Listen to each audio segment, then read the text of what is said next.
Now, one thing I haven't done in a long time is a text breakdown. And I know that's still one thing that a lot of guys struggle with. So within this context, I'm gonna show you exactly how I went from approach all the way up to date setup through Instagram. Now, to give you some context about this particular one we're about to go through, I was actually out recently, Halloween. Keep in mind, anytime I go out and do these public interview videos, almost always I get a girl who's interested in me. And I was actually leaving downtown because we got done with the video. And my camera guy had to stop for a second. I was just kind of sitting around. And this girl looked at me, she said, "Oh, you're cute." And I said, I turned around, didn't even see her. I turned around, and I said, "Oh, I appreciate it." And then we started talking a little bit, just very, normal conversation, nothing flirty. I didn't show intent. It was very straightforward. But at the end, I did end up getting her Instagram. And then from there, that's where the game happened. So in terms of, meeting women through approach and warm approach in this context, sometimes I will flirt, but more times than not, I have something called back end game, where on the back end, after I've established a little bit of rapport, on the back end is where I do the flirting and state intent, show intent, date setup, and all that stuff. So I actually ended up messaging her the very next morning. This is something I usually don't do. Usually I try to bait them into replying to my stories or something like that. But I wasted no time with her because I already knew she was really high interest. I said, "Did you end up going home right after?" This is called callback humor. This is when you state something from the past conversation you guys had and you use that to initiate another conversation later in a different context or in a different platform. You can do this after first dates. So for example, you want to follow up after a first date, you do so with callback humor. You talk about something you guys talked about in person in that conversation. And so I knew that in our conversation, she was talking about if she was gonna go home or her friends are being lame or something like that. So this is why I ended up saying that. She said, "Yeah, I did. My friends were so ready to leave." I said, "Well, at least we ran into each other before that happened." So this is my way of subtly showing intention now. Because before, honestly, she wouldn't have guessed that I was interested in her, right? Like I said, we kind of led it with more of a platonic frame, but now I'm trying to state a little bit intent, still very subtly. I'm not saying, "Oh, well, you're so beautiful, I'm glad I caught you." No, we're not leading with validation. We're just subtly stating intent. And then I said, "I'm sure Claremont had a huge after party." So Claremont is the area she lives in, which is the kind of outskirts of Orlando. It's not really a lot going on in that city. It's about a 45-minute commute to downtown Orlando where I met her. She said, "Definitely not. Claremont's where all the old people live." Predictable. I said, "I gotta get you back to Orlando, then it seems like," eyes emoji. So once again, I'm now stating intent 2 times in a row. But what you guys don't realize is that this is my way of soft closing the deal. Kind of planting the seed a little bit, leading into that soft close or that date setup. I said, "I gotta get you back to Orlando." And I actually do this quite often with girls who don't live in the city. Girls who are kind of far away, I'll say something like, "I got to get you to the good side of town," or, "I got to give you a reason to come back to the good side of town." And then the eyes emoji is more so a subtle way to showcase the intent once again, or let it be known that there's an innuendo underneath that. Usually they pick up on these cues. And I said, "I saw you graduated already. You working right now or taking a break?" So notice how I didn't just leave it, "I got to get you back to Orlando," then it seems like I'm still, stating intent as we talked about before, but I'm still leading that conversation and getting her to invest a little bit more. Like I said, this conversation when we met in person was only literally probably 2 minutes.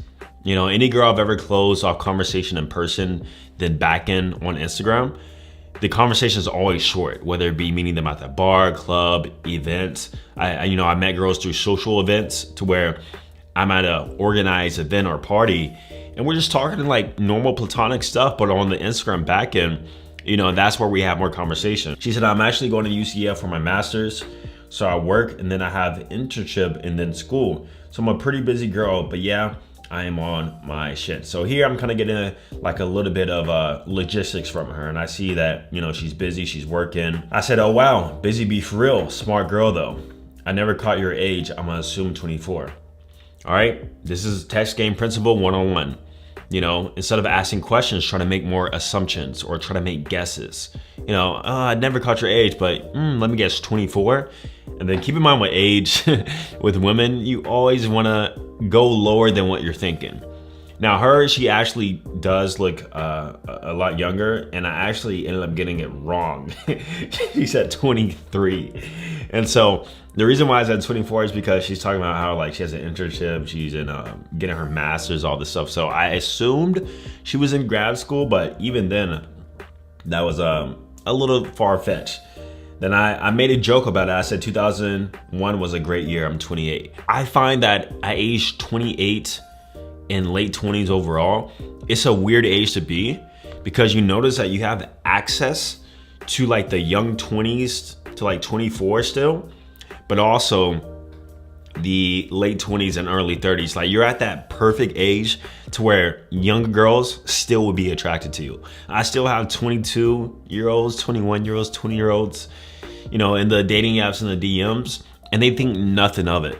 But also, maybe this is a whole nother video, but at a certain point, it does face certain challenges, and that is in terms of conversation and relating things back to your childhood and different things. It's a little bit different because they can't relate to your experience growing up. That's the only issue I found with talking to younger girls, which makes me curious about the guys who have a 20-30 year age gap.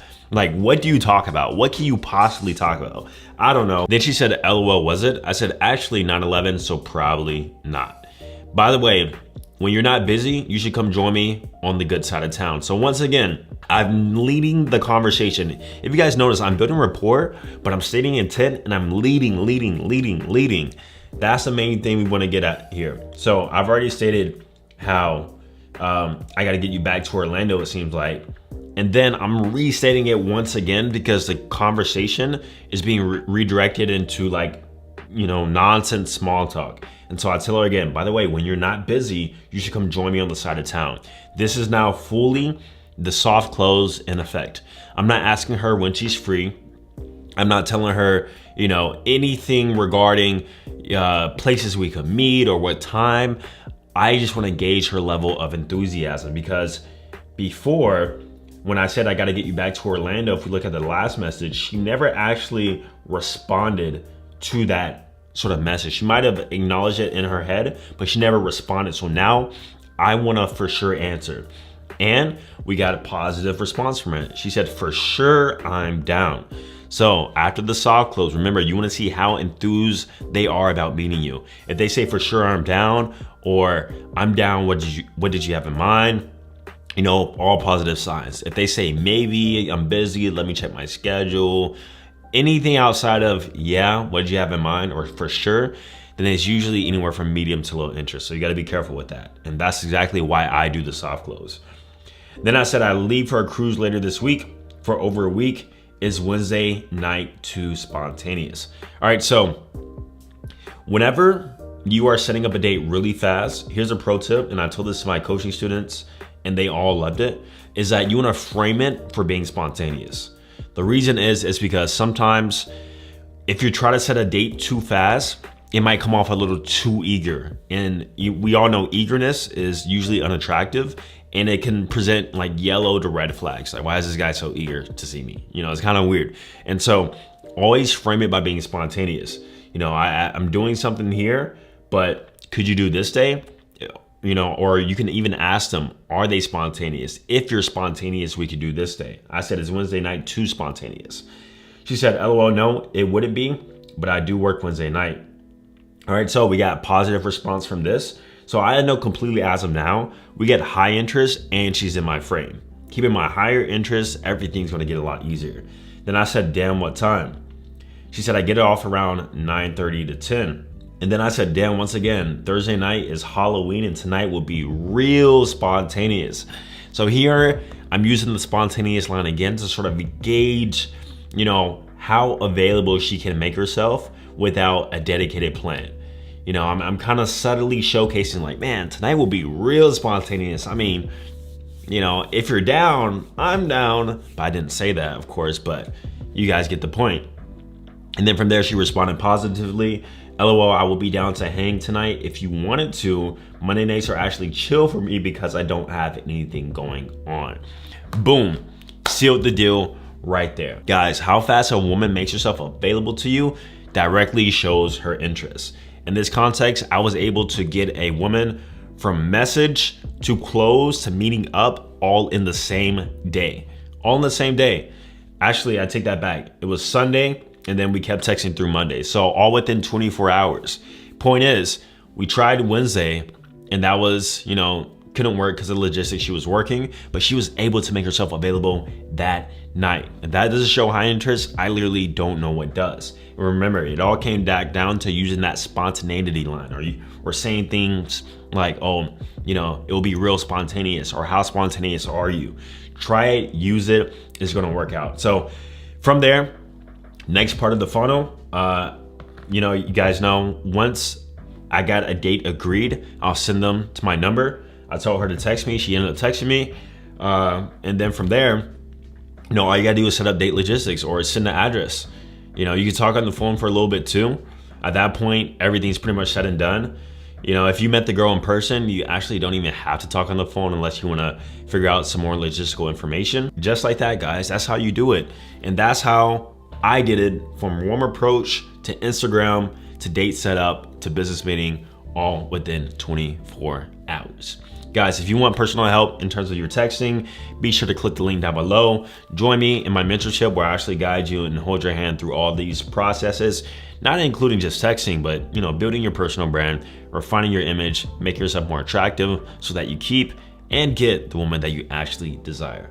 All right, I'm gonna see you guys next week. I'm actually taking a trip to Switzerland, so we'll see how that plays out. But I'm gonna see you guys next week, all right? Stay subscribed.